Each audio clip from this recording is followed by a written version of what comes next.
Hey there, so today we have another review. This is another beer courtesy of Pariah. Congrats to their Baltimore location now. And so this is Colors IPA, hazy IPA. First off, you guys have to comment, post the comments below. Someone mentioned that they like when the saturation is a little lower. So pretty much what happens is that with a regular label, I can sort of like have it as bright as it can, and I have like one of those like fancy, well, not fancy, but lamps that they use for recording, you know, YouTube or whatever. But when you have a pale label, it's like completely whitewashed. So I can like turn down the light, like the setting a little bit. So it's like I'm less bright, everyth's less bright. So you can actually read the label, but also see everything's less bright. If you like less bright, post in the comments below. If you don't care, post that you don't care. It's for you guys. Like, what do you guys like? I don't care. Hazy IPA. Okay, let's see. Proprietary yeast called Fidelio. Interesting. Newer beer. Become a fan favorite and top seller. New Zealand and American hops. And that's what their quick description is. I'm not going to read their other descriptions, but let's see how this guy turns out. Fresh, as expect, right? Oh, wait, okay. So this one's less fresh than the other one, but still, we're at, I probably got it around 3 weeks. We're at 4 weeks now. Less than 4 weeks, actually. So February short, so yeah, less than 4 weeks. Comes in similar colors to the previous one. It has like this really beautiful kind of medium to deep gold color, full-on haze, fluffy white, relatively persistent head, yeah. Smells great. Wow, this smells good. That's nice ripeness to it. So it's got not only, it's got a combination of ripe and like real fruit. Sometimes the aroma can be super ripe, like almost like juice. This one has real fruit character to it, right? So there's the green, the aromatic, the skin, the flesh of the fruit. Like it smells like real fruit in the sense that like it has a wide spectrum of fruit flavors. So we're talking about like mangoes, passion fruit, citrus again. So it's like a little bit of that bubblegummy yeast thing, a little bit of fluffy doughy malt here. Nice. Good take on the style, drinkable, fluffy, not overly sweet, not overly dry. And honestly, tastes like a really, really good example of one of those large regional brewery take on hazy IPA. Obviously, there's a small brewery taking a spin on it because for me, when the larger breweries attempt that, I mean, it has to be shelf stable. So they end up a little bit more, I want to say like drier.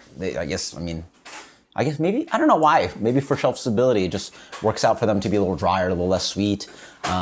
Maybe that's how it works out for the market. Like the market, even if they like hazy, they don't want it. It's too cloying. This definitely plays in that game. So chewy, creamy up front, follows with the fruits. Mostly citrus. I get a little bit of pithiness in here as well. Sweet yellow grapefruit. It's got a good amount of hop character on the back end. So for people that like a little bit of that green character, it's certainly there, though it's not that kind of like, I mean, it's polyphenol, so it's like grassy and like vegetal, but it's a nice way. I think some beers, like people like it where they really want to just like literally eat green hop matter, which is gross in my mind.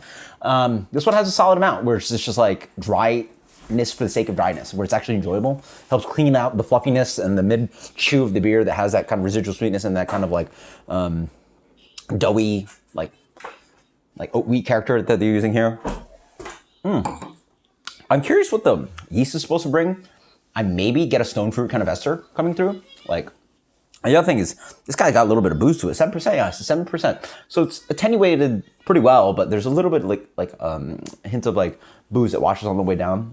Again, talking the polyphenols and the alcohol, not necessarily bad things. They help dry out the beer, which is noticeably nice. Anyway, that's my final take on the beer.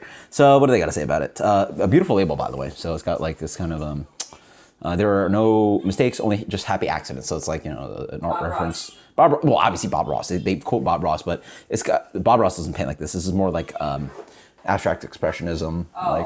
Yeah, I'm thinking like, I mean, Rothko, I don't think ever went this like light.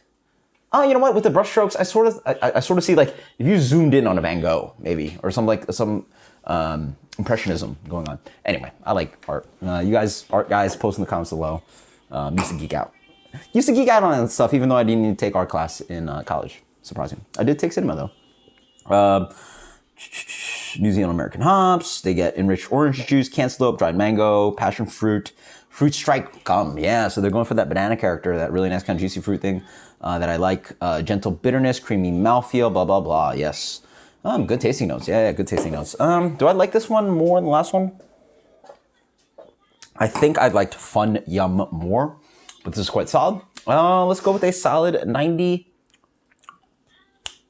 94 colors from Pariah. Fantastic. I will say the water, I feel, I taste a little bit more here. There's a noticeable salinity that comes in. I noticed there's a balancing kind of like saltiness on the back end, which again, that's how they wanted the water to work, and how you play with all these little elements in the beer, and how you taste all these little nuances of alcohol, polyphenol, the malt, hops, boom, boom, boom. Everything's in there, right? Just picking through, they're picking through the beer, just like tiny little pieces at a time. So, fun stuff. Hope you guys enjoyed me geeking out like that. 94. Until next time, guys. Thank you to Pariah. Later.